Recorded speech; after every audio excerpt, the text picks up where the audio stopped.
तो मैं दिनेश की ओर आप सबका स्वागत है न्यूज़ टाइम में। क्या डॉलर मजबूत रहेगा निकट भविष्य में, नियर फ्यूचर में? एक अर्थशास्त्री इकोनॉमिस्ट बैरी आइटग्रीन मार्च 2001 में वॉल स्ट्रीट जर्नल में उनका एक आर्टिकल आया था।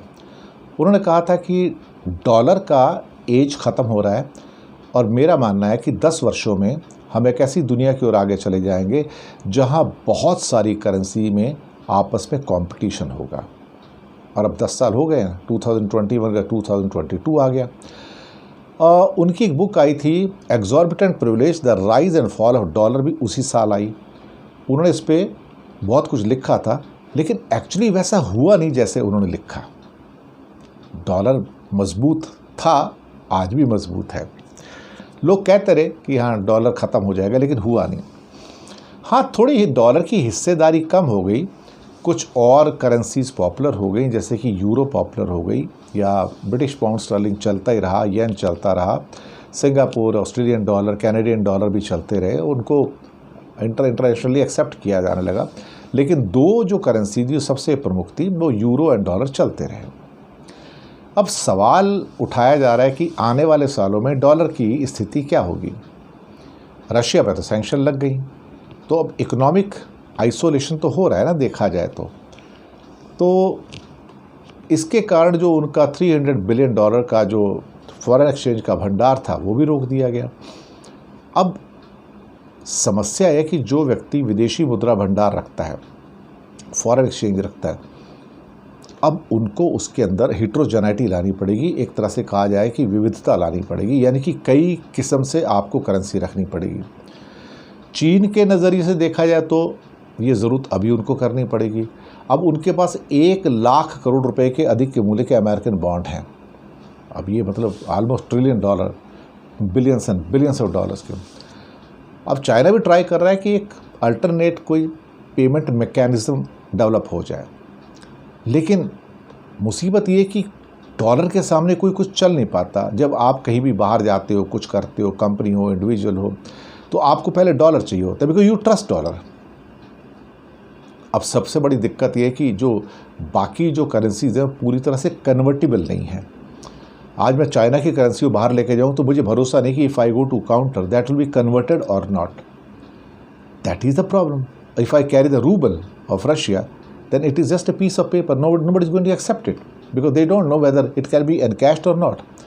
So ultimately you need a euro or a dollar, and dollar is much bigger than that one.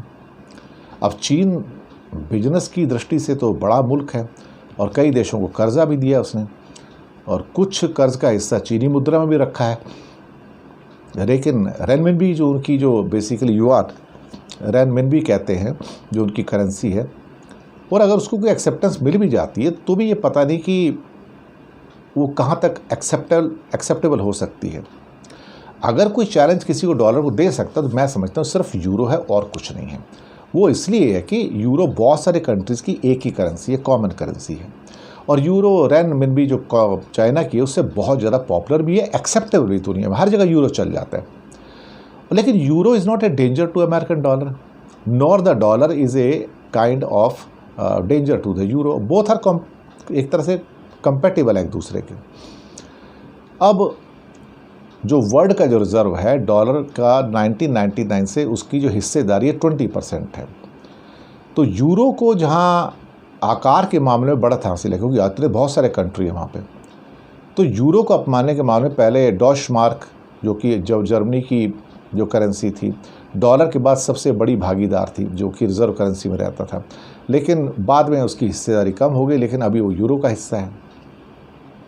लेकिन जो जियोपॉलिटिकल टेंशन्स हैं और जो नई दुनिया में वैश्विक व्यवस्थाएं हैं, नई सप्लाई चेन्स हैं, नया वर्ल्ड ऑर्डर है, उसमें चीन की स्थिति को देखते हुए एक इंटरनेशनल मॉनेटरी फंड के एक नया पेपर आया, जिसके जो लेखक हैं अभी फिर से प्रोफेसर आइटग्रीन हैं, उनमें डॉलर के दबदबे के ऊपर बहस की गई है।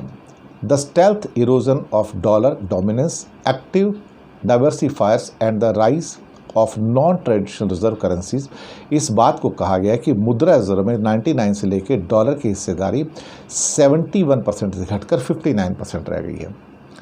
पर उसके बावजूद भी डॉलर की हिस्सेदारी का जो नतीजा है दूसरी जो रिज़र्व करेंसीज़ हैं पाउंड स्टर्लिंग, यूरो या येन के इजाफे के रूप में नहीं आया है। अब ये एक बहुत बड़ी जो देखा जाए तो उसके अंदर जो हिट्रोजेनाइटी है ये उसको दर्शाता है। लेकिन ये तो है कि कहीं ना कहीं रिज़र्व में जो डॉलर की जो हिस्सेदारी 2% बढ़ेगी तो उससे और ज़्यादा मजबूती आएगी। आगे कहते हैं कि हो सकता है कि वर्ल्ड में जो वैश्विक रिज़र्व हैं, आपके जो वर्ल्ड रिज़र्व्स हैं, डॉलर की हिस्सेदारी कम हो, लेकिन उसकी जो हैसियत है दुनिया में, जो उसकी इज़्ज़त है, उस पर कोई असर नहीं पड़ा है। क्योंकि बहुत सारे सेंट्रल बैंक जो है देशों के, जैसे इंडिया का रिज़र्व बैंक भी है, बांग्लादेश का बांग्लादेश बैंक है, वो चाहेंगे कि अपनी जो ख़ास तौर से जो भी रिज़र्व्स हैं वो ऐसी करेंसीज में रखें जिनको कभी भी हम एनकैश करा सकें, और अमेरिका को अपनी डॉलर की जो मुद्रा है, करेंसी, उसका फ़ायदा मिलता है। दूसरी बात है कि दुनिया भर में उसे एक्सेप्टेंस है अभी भी, ये तो हम नहीं चाहेंगे। लोग तो चाहते हैं कि उनकी जो करेंसी है डॉलर के बाद उनको दर्जा मिले, लेकिन डॉलर को मजबूत अर्थव्यवस्था का सहारा भी तो मिला हुआ है जो अमेरिका की है। तो सर्वाधिक देखा जाए तो वह बॉन्ड बाज़ार भी बहुत बड़ा है। तो ये थोड़ा कहना मुश्किल है कि डॉलर, जिसको जो पहले बहुत सारे लोग कहते थे, अभी भी कई लोग कहते हैं कि डॉलर जो है डाउन हो जाएगा, लेकिन मुझे लगता नहीं कि डॉलर डाउन होगा। डॉलर का दौर अभी चलेगा, क्योंकि मुझे दुनिया में कोई ऐसी करेंसी अभी नज़र नहीं आती है सिवाय यूरो के, छोड़ दो, जो थोड़ा बहुत चैलेंज दे पाए डॉलर की डोमिनेंस को। बाकी जो इकोनॉमिस्ट कहते हैं सो कहते हैं, पर हमें रियल टर्म्स में ग्राउंड पर ऐसा होता हुआ नज़र नहीं आता है।